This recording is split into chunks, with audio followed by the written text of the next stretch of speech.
அன்னபூரணி. ஆமா சரி. அது ஐயராத்து பெண்கள். ஓ ஐயர். ஆமா சரிமா. ஐயரை விட்டு பொம்பளை போனானே. அப்படி இன்று தினத்துல ஏதுக்கு அந்த வேண்டிய தெரியலை சமக்கை வரும்படி உத்தரவு. அதுக்கு முன்பதாக நதிக்கரைக்கு போகணும். ஓ எல்லா கும்பலா போய் விடிஞ்சு விடிஞ்சு போச்சு. ஆமா தண்ணி எடுத்து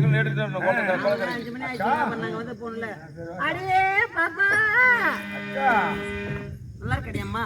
அக்கா அக்கா ஏண்டி ஏடியம்மா நல்லா இருக்கீங்களோ? நல்லா இருக்க சாமி. எந்த மத்தி போனீங்க நீங்க? இது ஐயங்கார் பாசிலே எந்த மத்தினா எந்த சைடு போறணும் அர்த்தம்டி. ஓ அப்படியா?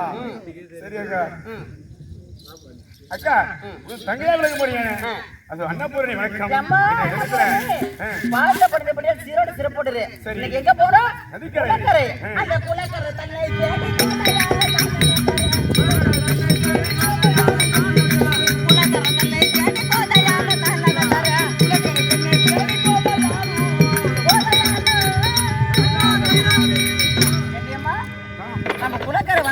சரி வழக்கம் போல இந்த படியில் இறங்கி, அதாவது இப்ப குளம் சொல்ல போனா மொத்தம் 4 படி இருக்கு. எப்பவுமே எந்த ஒரு குளமா இருந்தாலும் 4 வர்ணத்தாழ்ந்த சபை மாதிரி 4 இதுக்கு படி. அப்படி இருந்தாலும் நம்ம வந்தாச்சு. நாமளும் ஐயங்கார் ஐயர் வீட்டு பெண்கள் நாம இந்த படியில் தான் இறங்கி ஆகணும். இறங்கிட்டு தண்ணியை முள்ளலாம். வணக்கம்மா வணக்கம். வணக்கம்மா வணக்கம்மா. உன்னை பார்த்தா இந்த அங்கு தேசத்துல பார்த்தா உனக்கு புதுசா தெரியுது. இவ்வளவு நாள் இந்த குளத்துக்கு தான் நான் தண்ணி எடுக்க வருவோம். ஆனா இன்னைக்கு நீ புதுசா வந்திருக்கியே அப்படின்னு என்ன சொல்றீங்க? யாரம்மா யாரம்மா இந்த ஊரம்மா ஏம்மா யாரம்மா இந்த ஊரம்மா ஓட பேரம்மா நேரே ஊரம்மா. ஏம்மா நாங்க காலங்காலமா இந்த அங்கு தேசத்துல நாங்க தான் இங்க இருக்கிறோம். சரி, இதுவரையும் உன்னை பார்த்ததே கிடையாது. இந்த அங்க தேசத்திலே வாழக்கூடிய நீங்க பிராமண பெண்கள். நாங்க பிராமண பெண்கள். ஆனா என்ன யாருன்னு கேக்குறீங்களா? ஆமா, பாக்கிறதுக்கே லட்சணமாகிற. அது புது திருமணம் ஆகிறது. நான் யாருன்னு உங்களுக்கு தெரியாது. தெரியுமா? சொல்லட்டுமா? நான் யாரு தெரியுமா?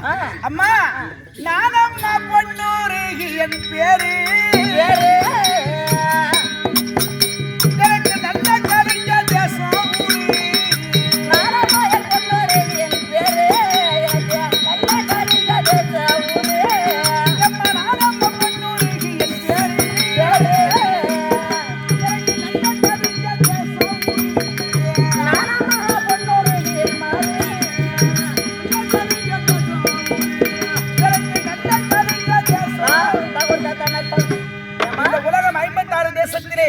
சிறப்பாகிய நாடு.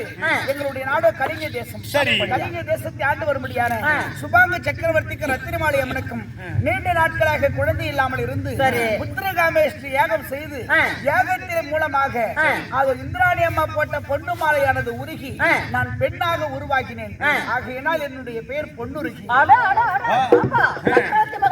சுபாங்க சக்கரவர்த்தி ரத்தினமாலை மகளாக செல்வமாக தவ புதல்வியாக வளர்ந்தவள். யாகத்தில் பிறந்த பெண்ணா? ஐயோ, சக்கரவர்த்தி மகள் ஒரு பக்கம் இருந்தாரோ யாகத்துல பிறந்த பொண்ணு உங்க பாதையில பூமியில கூட நாங்க கொடுத்து வச்சிருக்கணுமா? சரிங்கம்மா. சரி, எனக்கு ஒரு சந்தேகமா. எனக்கு ஒரு உதவி நீங்க செய்யணும். என்ன உதவி? இந்த தண்ணீரை இறக்கி தூக்கி விட்டீங்க. ஆனா தண்ணீரை கண்டிப்பா தூக்கி விடுறேன். ஆனா எங்க மனசுல ஒரு சின்ன சந்தேகம், அதை தீர்த்து வச்சுட்டு போமா. என்ன சந்தேகம்? நீ உங்க நாடு கலிங்க தேசம், சுபாங்க சக்கரவர்த்திக்கு பெண்ணாக பிறந்துட்ட. ஆனா புதுசா வாழை பார்த்தா புதுசா மாலையை கருத்தமாக்குற. அந்த மஞ்சள் கூட நான் கையில தாழ்ல மனக்கோலத்தோட தண்ணீர் எடுக்க வந்திருக்கிறேன். எங்க நாட்டுக்கு வந்திருக்கே. எங்க நாட்டுல யாரு அப்பேற்பட்டாலும் நீ திருமணம் பண்ண வந்திருக்கேன். இந்த நாட்டு மன்னனை நான் மணந்து கொண்டு வந்திருக்கிறேன். இந்த நாட்டு மன்னன் யாரு பாப்பாரு? நம்மளுக்கு தெரியாது. யார் அது? இந்த நாட்டு மன்னன் உங்களுக்கு தெரியாது அப்படின்னா என்ன ஊர்ல இருக்கீங்க நீங்க? நீ நான் யாரு? நீ நான் ஏமா, அதாவது இந்த நாட்டு மன்னன் என்றால் உங்களுக்கு தெரியாது. எனக்கு தெரியலையே. யார் எதை கேட்டாலும் இல்லை என்று சொல்லாமல் தானா தர்மங்களை வாரி வாரி வழங்குபடியான குடைவள்ளல் கர்ணனுடைய யாரு? அடி அடி போடி சக்காரத்து ஒன்னாடி பேசோட பண்ணால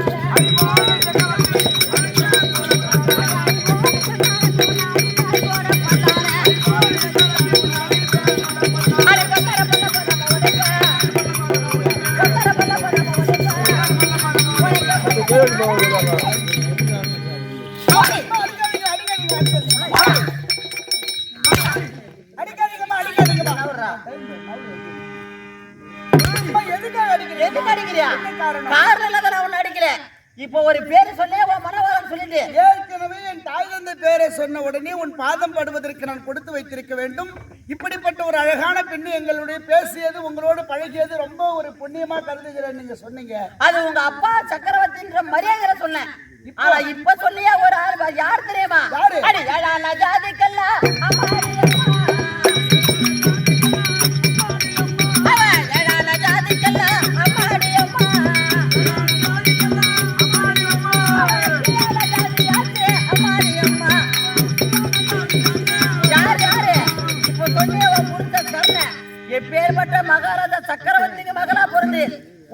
புறத்தான மாலையிட்டு அவன் யாரு?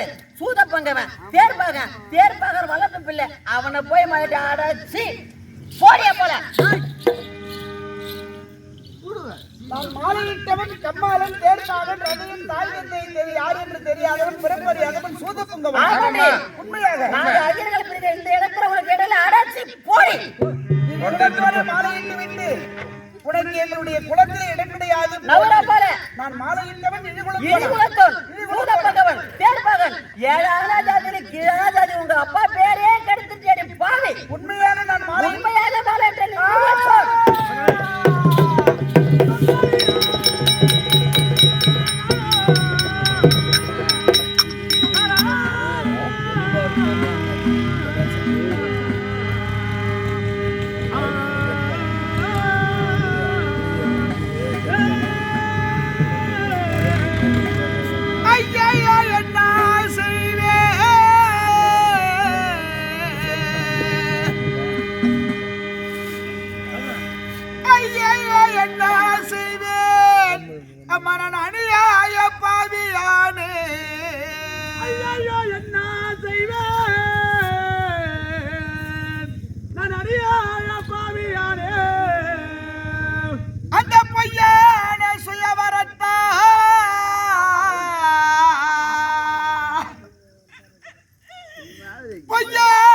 சுயவரத்தால் இந்த பூவையால் மோசம் போனே. அந்த பொய்யான சுயவரத்தால் இந்த பூவையால் மோசம் போனேன். நான் ஆள் அழகை பார்த்து ஏமாந்து மாலை போட்டு விட்டேனே. நான் ஆள் அழகை பார்த்து மாலை போட்ட மன்னவன் ஏழான ஜாதிக்கெல்லாம் கீழ் ஜாதியில பிறந்தவன். பிறப்பறியாதவனாம், சூதப்பங்கவனாம், தேர்ப்பாகன், கம்மாளனுக்கு வளர்ப்பு பிள்ளையா. கம்மாளனுக்கு பிள்ளைக்கு வளர்ப்பு பிள்ளையான கர்ணனை மாலையிட்டு விட்டாய் என்று தண்ணீர் எடுக்க வந்த இடத்திலே ஐயராத்து பெண்களின் கழுத்தை பிடித்து தள்ளி விட்டார்களே அம்மா. தாய் தந்தை யார் என்றே தெரியாத கர்ணனுக்கு மாலை போட்டவளுக்கு, என்ன ஜாதி என்ன குலம் என்று தெரியாத கர்ணனுக்கு மாலை போட்ட உனக்கு இந்த தண்ணீர் எடுக்கக்கூடிய குளத்திலே இடம் கிடையாது போடி. கழுத்தை பிடித்து தள்ளி விட்டார்களே. எனக்கு இவ்வளவு பெரிய அவமானம் ஏற்படுத்தி விட்டாயா இறைவா. எனக்கு ஆசை வேண்டும் அம்மா, எனக்கு வாழ்வார சுகமும் வேண்டும்.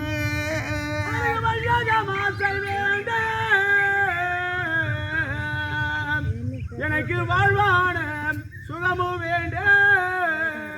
அம்மா நையூத என்ற நுள்ளோ நான் என்ன செய்வேன் அம்மா. எனக்கு விதியோ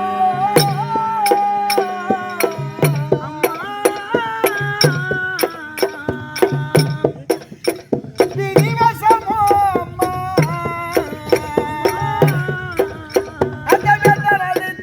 எனக்கு கட்டளையோ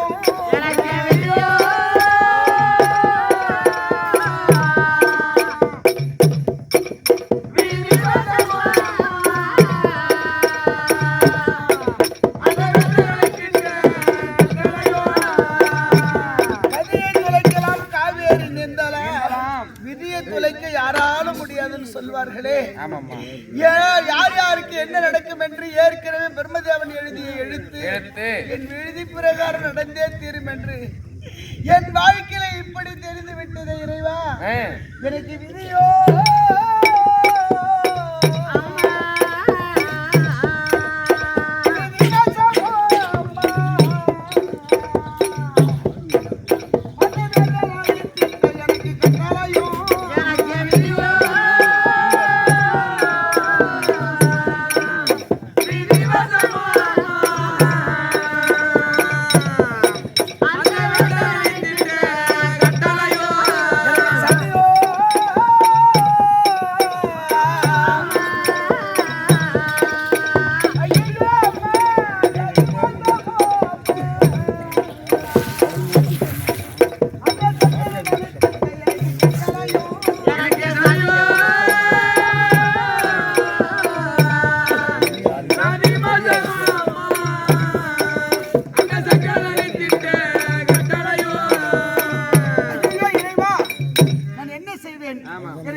நான் இப்பொழுது தெளிவான ஒரு முடிவு எடுக்க போகிறேன். என்னம்மா? ஏற்கனவே கானகத்தில் எடுத்த முடிவு தவறாகிவிட்டது. ஆள் அழகை பார்த்து என்ன ஜாதியோ என்ன குலமோ என்று தெரியாமல் ஒரு சக்கரவர்த்திக்கு மகளாக பிறந்த நான் இப்படிப்பட்ட ஒரு சின்ன தவறு செய்து விட்டேன். இது என் வாழ்க்கையை கேள்விக்குறியாகிவிட்டது. இப்பொழுது நான் தெளிவான முடிவு எடுக்க போகிறேன். ஒரு நாளும் அந்த இழிகுலத்தை கர்ணனோடு வாழவே கூடாது. இன்று முதல் நாளே தெரிந்து விட்டது. என் கழுத்துல தாலி கட்டினார், அதோடு சரி. ஆனால் அவரோடு சேர்ந்து குடும்பம் நடத்தி விட்டால் ஒவ்வொரு நாளும் இப்படிப்பட்ட சித்திரவதை அனுபவிக்க நேரிடும். அதனால் இந்த சித்திரவதை நம்ம தினந்தோறும் அனுபவிக்க கூடாது. இன்னைக்கு இவர்கள் தெருவில் சொன்ன போல இன்னும் ஒருவர் தெருவில் போகும்பொழுது இழிகுலத்தோர் மனைவி என்று சொல்வாள். இப்படி நாளுக்கு நாள் இது பெருகிக் கொண்டே போகும். அந்த இழிகுலத்து கர்ணனோடு வாழவே கூடாது. தாய் வீட்டிலே தனியா வாழ்ந்தாலும் வாழலாம தவிர ஒரு நாளும் அந்த இழிகுலத்து கர்ணனோடு சேர்ந்து வாழவே கூடாது. ஆகையினால் அந்த கர்ணனோடு வாழப்போவது கிடையாது.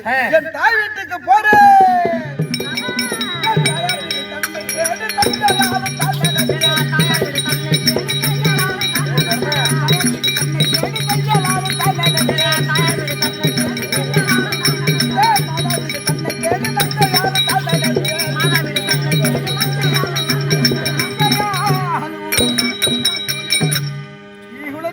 தெரியாமல் மாலை போட்டு விட்டேன். ஆனால் அந்த இடிகுலத்து கர்ணனோடு ஒரு பொழுது இன்று குடும்பம் நடத்தவே கூடாது. தாய் வீட்டிலே தன்னந்தனிமையா வாழா வெட்டியா வாழ்ந்தாலும் வாழ்வேனே தவிர ஒரு பொழுது அந்த இடிகுலத்து கர்ணனோடு வாழப்போவது கிடையாது. என் தாய் வீட்டுக்கு போறேன்.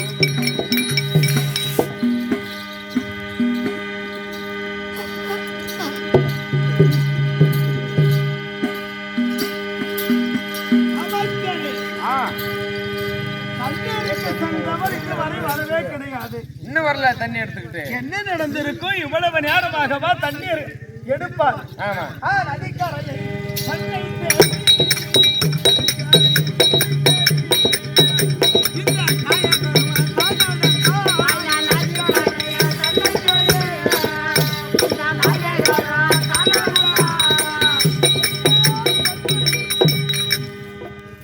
என்னடா தண்ணிக்கு வந்தவன் பேசாது இருக்குது. என்ன கண்ணே பொன்னுருவி ஏன் பேசல? பெண்ணே பொன்னுருவி அடி பெண்ணே பொண்ணு மாதே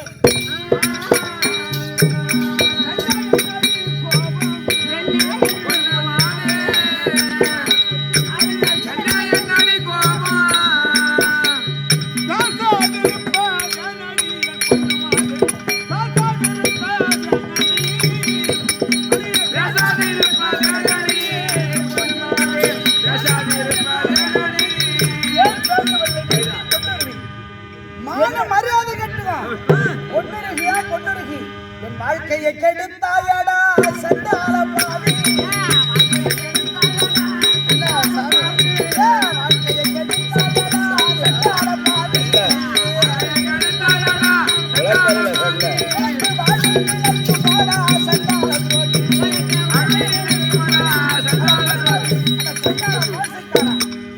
ஏமா 56 நாட்டு அரசர்கள் சூழ்ந்த சபையில் மாலை எடுத்து கொண்டு வந்தேனே.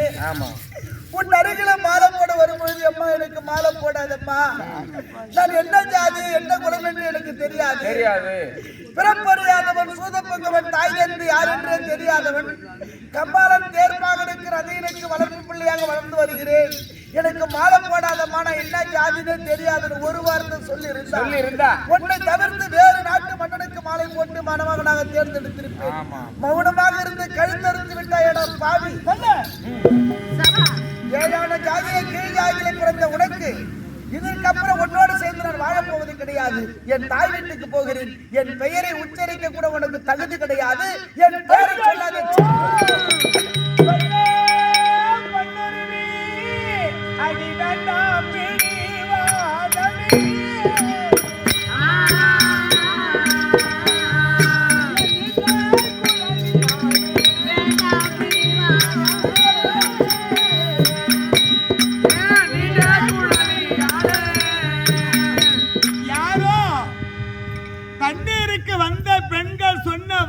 கேட்டு தீண்டாதவரோடு வாழ முடியாது, தாய் வீட்டுக்குத்தான் போற சொல்றிய.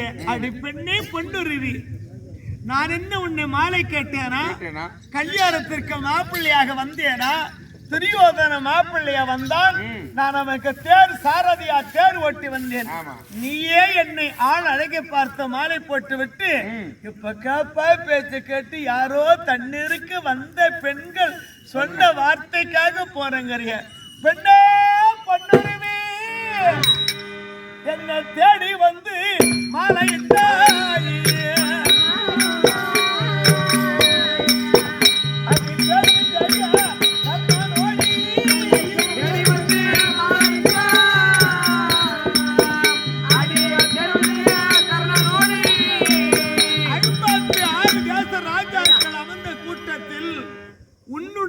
அழகை பார்த்து கை நிறைய பவுன் எடுத்தால் அது பெருசல்ல, கண்ணுக்கற்ற கணவர் வேண்டும் என்று பொன்னுருவி என் ஆசைப்பட்டு மாலையிட்டாய்.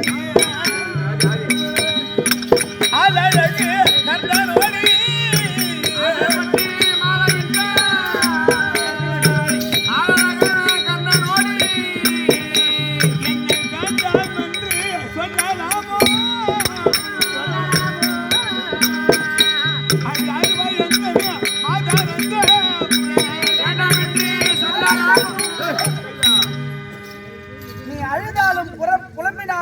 படுத்து புரண்டாலும் ஒருபொழுது உன்னுடைய வார்த்தை நான் கேட்க மாட்டேன். நீ எத்தனைய சொன்ன போது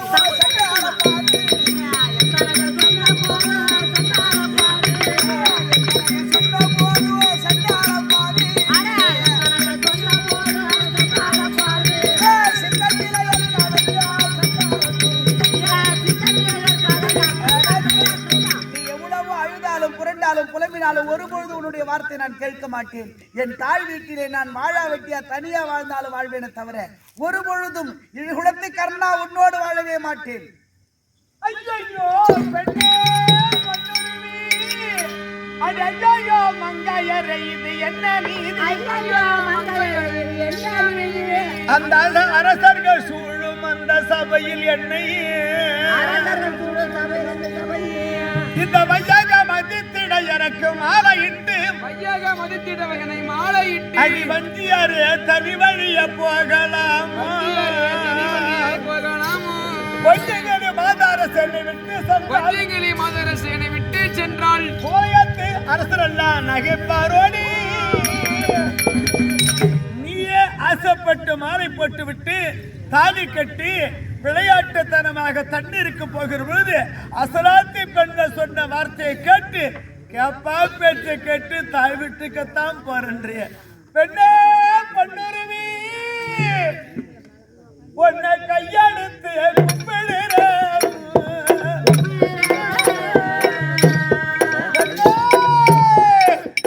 கட்டழகு பொண்ணு மாலை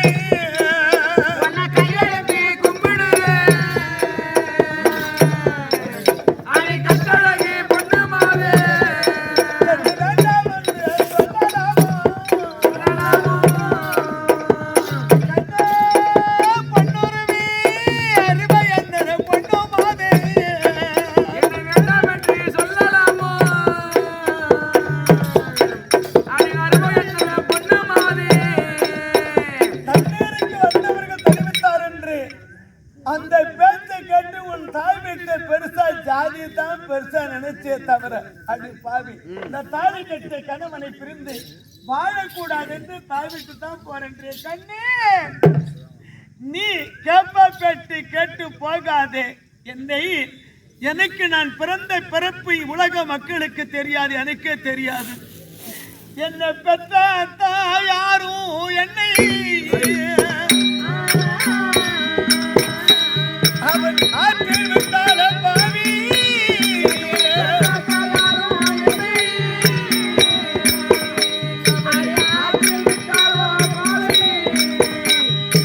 என்னை பெற்ற தாய் தந்தை யார் என்று தெரியாது. என்னை பெற்றவன் தான் என்னை வேண்டாண்டு தூக்கி ஆத்துல போட்டுட்டான்னு பார்த்தா தாலி கட்டிய மனைவி காலம்பூராம கடைசி மாதிரி எனக்கு தாய்க்கு தாயாகவும் தாரமாகவும் இருந்து என் குடும்ப விளக்கு ஏற்றுவேன்னு பார்த்த முடியாதுன்னு தாய் வீட்டுக்கு போறன்னு பொறுப்பட்டிய அடி பாவி. ஆனால் என்னை பெத்தவதான் தூக்கி ஆத்துல போட்டுட்டான்னா நீ தெருவிலே விட்டுட்டு போற. பேச்சை கேள். வேண்டாம், பெண்களுக்கு அவசரப்பட்ட புத்தி, பின்னால் என்ன வரும் தெரியாது. யானை வரும் பின்னே, மணிவாசு வரும் முன்னே, கேடு வரும் பின்னே, மதி கெட்டு வரும் முன்னே. அதனால பெண்களுக்கு அச்சம், மடம், நானும் பெயர்ப்பு தேவை. அதனால் அதை மறந்து தாய் விட்டு போகாதெனில் ஒரு பொழுது முடியவே முடியாது. நீ இவ்வளவு தூரம் கெஞ்சி உன் பக்கத்து நியாயத்தை நீ சொல்லுகிறாய். ஆனால் சக்கரவர்த்திக்கு மகளாக பிறந்த நான் இன்று முதல் நாளே என்னை இப்படி அவமானப்படுத்திய அந்த பெண்கள் நாளுக்கு நாள் என்னை இழிவாக பேசுவார்கள். வீதியில நடக்க முடியாது, இதுகுலத்தோன் மனைவி போகிறாள் என்று என்னை இழிவாக பேசுவார். அதை விட நான் செத்தாலும் செத்து போவேன்.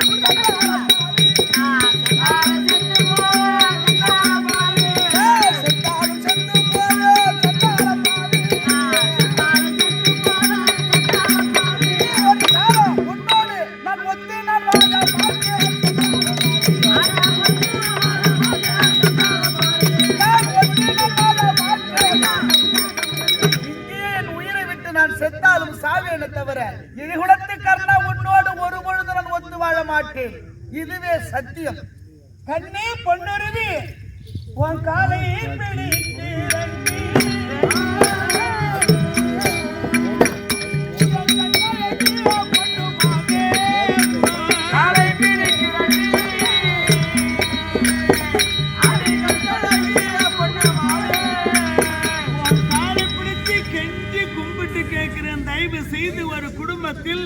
தாலி கட்டி வந்த மனைவி வெளியே போயிட்டா இந்த உலக மக்கள் கேவலமா பேசுவார்கள். அதனால உன் காலை பிடிக்கிறண்டி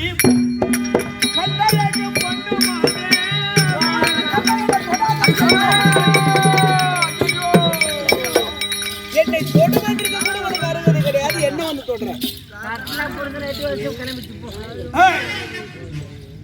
காலை பிடிச்சி கெஞ்சி கும்பிடும் போது எட்டு உதிர்த்து மாதத்தை விட மேலானது மனிதர்க்கதுவும் இல்லையம்மா. மாதத்தை விட மேலானது மனிதர்க்கதுவும் இல்லையம்மா. வாழ்ந்தா மனித பிறவில மான ஈன ரோஷத்தோட கொஞ்ச நாள் வாழ்ந்த போதும். மான ஈன வெக்கல்ல விட்டுட்டு வாழ்ந்து என்ன பிரயோஜனம்? மானத்தை விட மேலானது மனிதர்க்கதுவும் இல்லையம்மா.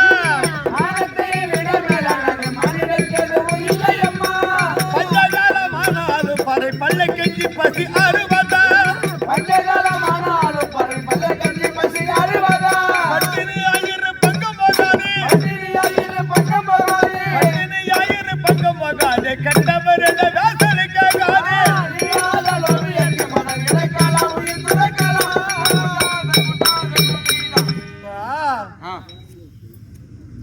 காலனிக்காரங்க பசிக்குதுன்னா சாப்பாடு இல்லைன்னு ஊர்ல வந்து கேட்டு என் பிள்ளைகிட்ட எல்லாம் பட்டியாக்குன்னு கேட்டு சாப்பிட்டுலாம்.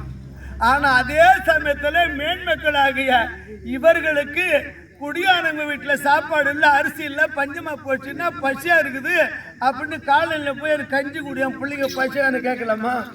அதுதான் மானத்தை விட மேலானது மனிதர்க்கதுவும் இல்லையம்மா. பஞ்சகாலமானாலும் பறை பல்ல கஞ்சி பசி அறுவதா, பட்டினி ஆயிரம் பக்கம் போகாதே, பட்டினி ஆயிரம் பக்கம் போகாதே, கெட்ட பெரிய வாசலை கேட்காதே.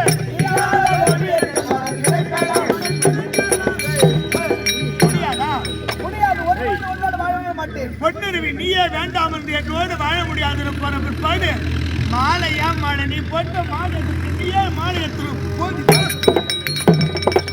ஆனால் ஒன்று, இன்று உன் காலை விழுந்து கெஞ்சு கும்பிட்ட போது முடியாதுன்னு போறீங்க தேவி. இந்த அண்டமே இடிந்து என் மண்டமே விழுந்தாலுமே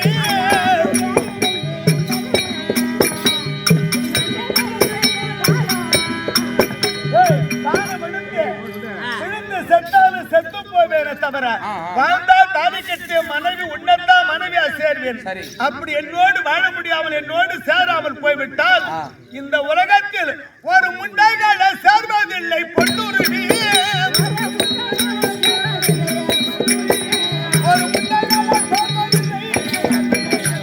மானம் எழுந்த தலைமை வந்து செத்தால செத்து போவர தவிர தாலி கட்டிய மனைவி உன்னை தவிர மற்ற யாரையுமே எந்த பெண்ணையும் தொடுவது கிடையாது.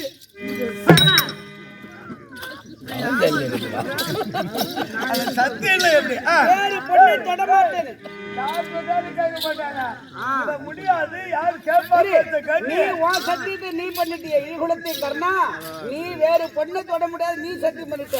நான் செத்தாலும் சாவேனே தவிர அப்படி நான் உயிரோடு இருந்துட்டா நான் நடந்து போன கூட நிழல் வருது, அந்த நிழல கூட ஒன்னால நெருங்க முடியாது.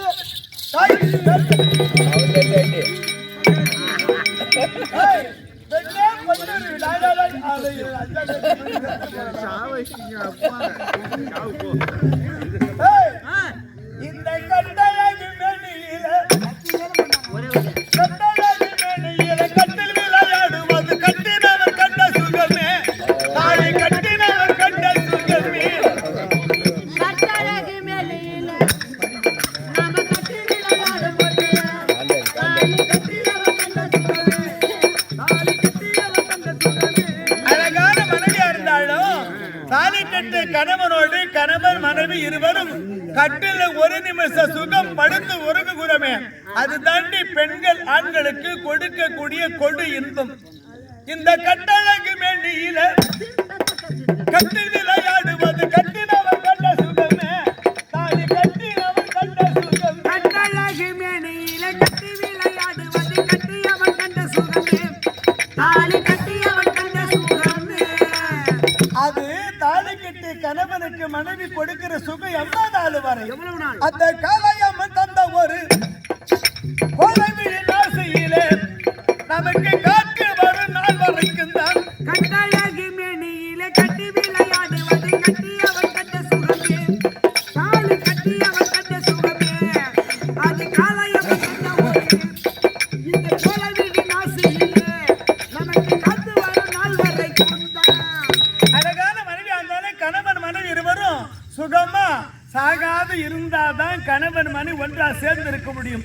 அதே சமயத்துல மனைவி இருக்க இந்த காத்து போயிட்டா ஒரு நாளைக்கு இழுத்து விடுகிற மூச்சு 26,600 மூச்சு. இந்த மூச்சு நின்று போச்சு எந்த பொண்டாட்டி புள்ளுன்னு ஏமாட்டி பார்க்க போறான். அதே சமயத்துல கணவனோட மனைவியுமாக வாழ்கிற போது மனைவி இருக்க முன்னாடி புருஷன் செத்துட்டா அந்த உடம்பு குடும்பம் என்ன ஆகும் தெரியுமா? இது பட்டமரம் போல உடல் பால்மரம் போல் சாய்ந்து விட்டால் அந்த பத்தினி தான் எந்த இல்லையோ. பட்டமரம் போல உடல் அந்த மரம் சாதி விட்டால் அந்த மதிலியே எங்களையோ. அழகான மனைவியா இருந்தாலும் புருஷன் செத்துட்டா அந்த வீட்டுல அந்த அம்மா கணவன் இல்லாத குடும்பத்தை என்ன கஷ்டப்பட யாரு பார்க்க போறாங்க? பட்டமரம் போல உடல் நான் பால்மரம் போல் சாய்ந்து விட்டால் அந்த பத்தினி தான் எந்த இல்லையோ. பட்டமரம் போல உடல் மரம் சாதி விட்டால் அந்த மதிலியே எங்களையோ. அவன் பாதையரவான உடன் செல்லுமான பிற்பாடு புருஷனை சுடுகாட்டுல புதைக்கலாம், எரிக்கலாம், கொளுத்திடலாம். ஆனா உடலை மட்டும்தான் புதைக்கலாம தவிர உயிரை புதைக்கவும் எரிக்கவும் முடியாது. அந்த உயிராகப்பட்டது ஆவி காற்றோடு கலந்து நடு நேரத்துல பொண்டாட்டி தனியா இருப்பாள். நேற்று வரை பொண்டாட்டி கூட இருந்துமே நம்ம மனைவி சும்மா இருப்பாள்னு அந்த உயிர் காற்றா கலந்து ஆவி வீட்டுக்கு தேடின்னு வருமா. அப்ப அந்த பொண்டாட்டி என்ன சொல்றா தெரியுமா? அடி இந்த பட்டமரம் போல உடல் பால்மரம் போல் சாய்ந்து விட்டால் அந்த பத்தினி தான் எந்த இல்லையோ.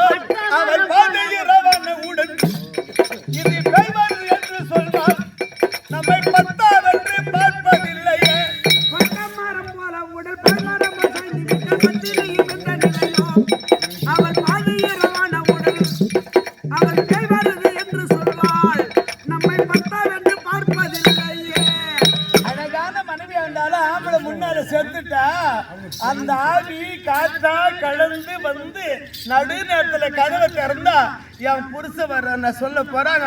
ஐயோ பேய் வருதுன்னு கத்துவாளாம் தாலி கட்டின பொண்டாட்டி. அது தாண்டி பெண்கள் ஆண்கள் உறவு. அதனால என்னை விட்டு விட்டு வீடு வரை உறவு, வீதி வர மனைவி, காடு வரை பிள்ளை, கடைசி வரை என்ன யாருக்குன்னு தெரியாதுன்றாங்கள. என்னை விட்டுட்டு போயிட்ட ஆனா முடியாதுன்னு சத்தியம் செய்து விட்டு போன பிற்பாடு எனக்கென்று யாரும் கிடையாது. ஆனா துரியோதன முதல் வெகன கடை 100 பிள்ளைகளை பெற்றவங்க எங்க அம்மா காந்த காந்தாரி அம்மா என்னை வளர்த்தவங்க. அவங்களாண்ட போயிட்டு இந்த உண்மையை சொன்னா ஒரு மாமியார் கூப்பிட்டா மருமாவை கட்டுப்பட்டு அவருக்காக வந்து வாழ்ந்தாலும் வாழ்வாள். ஓ அம்மா காந்தாரி அம்மா,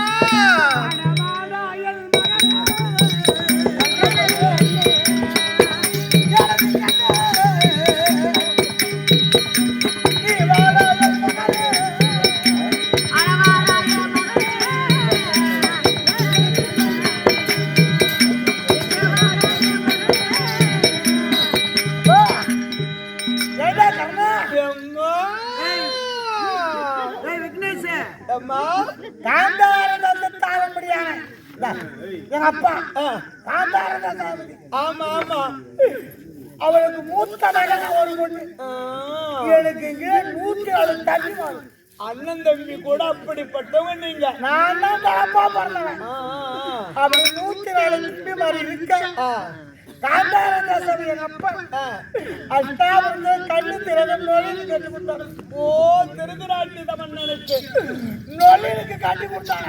ஆமா பாக்குற ஜனங்களாம் சொன்னாங்க மாறுட்ட கல்யாணம் பொண்ணு பெரிய பொண்ணாச்சாச்சா நொழிலுக்கு தாலி கட்டி வந்தால இவரா இருந்து குடும்பம் பண்ண போறான். இவன் எப்படி இருப்பா இப்படி என்ன பண்ணி போகணும் அப்படின்னு ஜனங்க சந்தேகப்படுறாங்க. சொன்னாங்க. நான் பார்த்தேன் பாக்குற சக்காத்தி கேக்குற சாட்ட புடிச்சு. ஐயோ நான் என்ன இப்படி கேட்கணும். பாக்குற சக்காத்தி கேக்குற சாட்ட புடிச்சு நம்மள ஒண்ணும் சொல்லக்கூடாது. ஜனங்க நம்ம மேல தவறா பேசக்கூடாது.